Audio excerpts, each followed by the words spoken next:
पूरे यूरोप को अपनी उंगलियों पर नचाती है ये सीक्रेट फैमिली। बिना किसी की नजर में आए पूरे यूरोप की इकोनॉमी को अपने कब्जे में रखती है ये फैमिली। इस फैमिली की net worth Elon Musk, Jeff Bezos, Mukesh Ambani, Gautam Adani की कुल प्रॉपर्टी से कहीं ज्यादा है। सऊदी और यूएई की रॉयल फैमिलीज भी इनके आगे फीकी है। यह फैमिली स्वीडन के 1/3 स्टॉक एक्सचेंज को ओन करती है। इतना ही नहीं, इनके एक एम्प्लॉय का नेटवर्थ भी 1 मिलियन से ज्यादा है। यह फैमिली यूरोप को पूरी तरह से कंट्रोल करती है। डिफेंस हो या पॉलिटिक्स, एनर्जी हो या मीडिया, हर सेक्टर, हर जगह इनका पूरा कंट्रोल है। पर इतना सुनने के बाद भी आपके दिमाग में अभी तक कोई नाम क्लियर नहीं हो रहा होगा, है ना?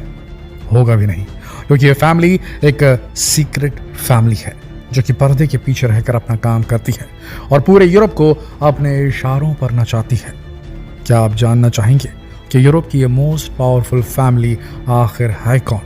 तो इसके लिए आपको वीडियो पूरा देखना होगा, क्योंकि इस वीडियो में आप देखेंगे कि किस तरह से मौके का सही फायदा उठाकर एक परिवार दुनिया का सबसे ताकतवर परिवार बन गया। तो वीडियो पूरा जरूर देखिए।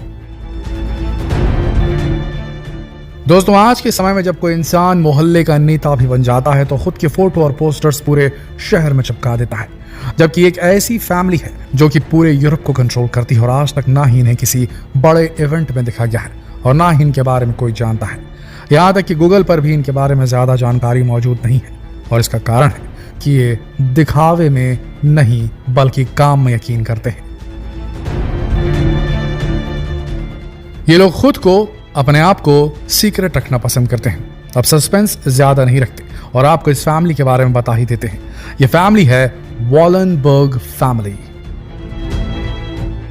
लेकिन यह फैमिली आखिर इतनी अमीर और इतनी ताकतवर कैसे बनी?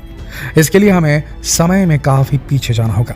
कहानी की शुरुआत होती है सन 1837 से। यह वो समय था जब अमेरिका में उस समय का सबसे बड़ा फाइनेंशियल क्राइसिस चल रहा था। मारामारी थी। उस क्राइसिस को द पैनिक ऑफ 1837 भी कहा जाता है। बेरोजगारी और महंगाई अपने चरम पर थी। कपास के दाम आसमान पर पहुंच चुके थे।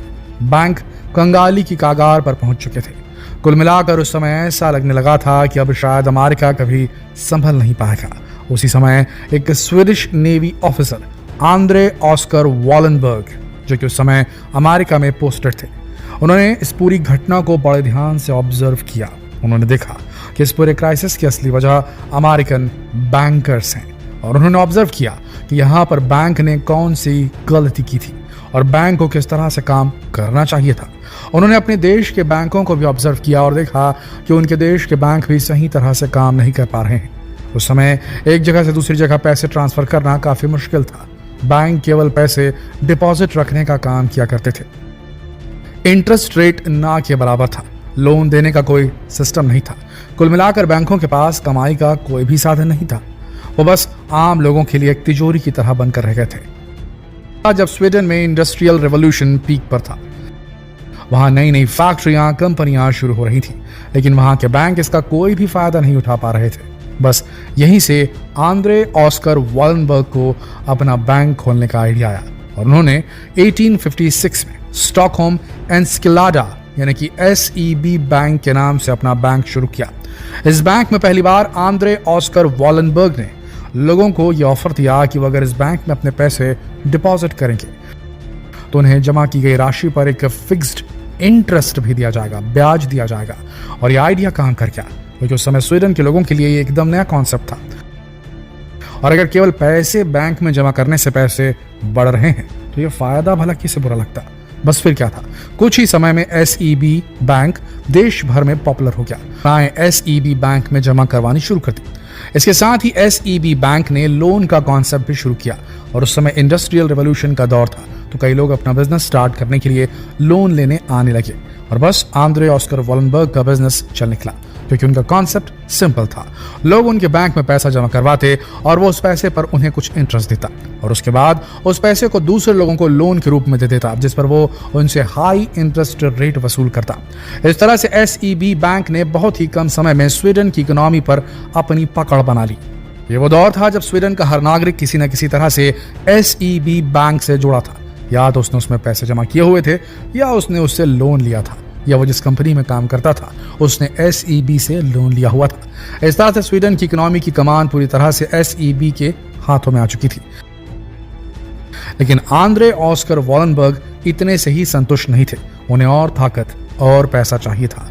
इसलिए उन्होंने रेलवे, शिपिंग, पोर्ट्स, मीडिया, दूसरी बड़ी बड़ी इंडस्ट्रीज में पैसा इन्वेस्ट करना शुरू कर दिया। इस तरह से पूरे स्वीडन पर वॉलनबर्ग का सिक्का जम गया।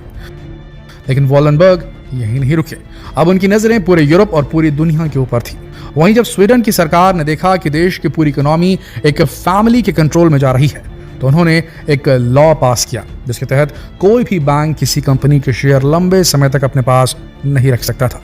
अब यह लॉ एक तरह से वॉलनबर्ग के लिए चुनौती था, लेकिन वॉलनबर्ग ने इसका भी सॉल्यूशन ढूंढ निकाला और उन्होंने इन्वेस्टर AB नाम की कंपनी शुरू की। उस कंपनी के अंदर उन सभी कंपनियों को ले लिया जो कि अभी तक SEB के पास थी। और आपको जानकर हैरानी होगी कि केवल 20 साल के अंदर स्वीडन के 40% कर्मचारी इसी कंपनी के लिए काम करते थे। लेकिन अभी भी इनके लाइफ का टर्निंग पॉइंट आना बाकी था, और वो आया वर्ल्ड वॉर 2 के समय, जहां पूरी दुनिया 2 ग्रुप्स में बढ़ गई। दोनों ही ग्रुप एक दूसरे की जान के दुश्मन बने हुए थे। जहां लाखों लोगों की जान जा रही थी, वहीं वॉलनबर्ग फैमिली जंग से पैसे बना रही थी। वो अमेरिका और ब्रिटेन को भारी इंटरेस्ट रेट पर पैसे दे रही थी, और वहीं उनके दुश्मन जर्मनी के हथियारों की फैक्ट्रियां भी खरीद रही थी ताकि जर्मनी लगातार लड़ता रहे, उसके पास हथियारों की कमी ना आए। इसके साथ ही उन्होंने तीनों देशों से कई सीक्रेट एग्रीमेंट भी किए, जिसके मुताबिक ये देश उन्हें युद्ध के बाद उनके देश में उसके बैंक की ब्रांचेस खोलने देंगे। और इस तरह SEB बैंक स्वीडन से निकलकर अमेरिका, ब्रिटेन और जर्मनी में भी पैर पसारने लगा, और धीरे धीरे पूरी दुनिया में इनका दबदबा फैलने लगा। आज भी ये कंपनी अपनी उन्हीं नीतियों को फॉलो कर रही है। अब रूस और यूक्रेन का ही उदाहरण ले लीजिए। जब 2014 में रूस और यूक्रेन की पहली जंग हुई थी, तब पूरे यूरोप ने रूस पर प्रतिबंध लगा दिए थे।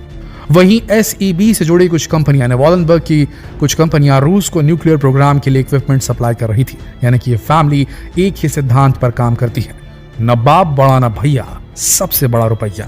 और इसी तरह आज ये फैमिली दुनिया की सबसे पावरफुल फैमिली में से एक बन गई है, और यूरोप तो आज पूरी तरह से इनके कंट्रोल में है ही। और खास बात यह है कि ये फैमिली आज भी लगातार पावरफुल होती जा रही है, होती जा रही है, होती जा रही है।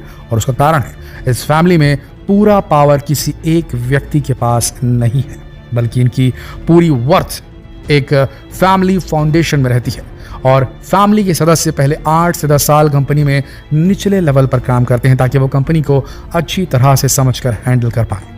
दोस्तों, अब तो आप समझ गए होंगे कि आखिर क्यों ये फैमिली, द वॉलनबर्ग फैमिली, आज न केवल यूरोप को बल्कि पूरी वर्ल्ड को अपनी मुट्ठी में रखती है। अगर आपको हमारा ये एफर्ट, हमारी ये मेहनत, हमारा ये वीडियो पसंद आया दोस्तों, आपको इसकी जानकारी अगर पसंद आई, तो आप सबसे रिक्वेस्ट है, यूं ही न चले जाइए, इस वीडियो को शेयर कीजिए फेसबुक पर, व्हाट्सएप पर, यूट्यूब पर। जल्द मिलते हैं आपसे अगली वीडियो में। तब तक के लिए आप सबका इस वीडियो के अंत तक बने रहने के लिए दिल से धन्यवाद।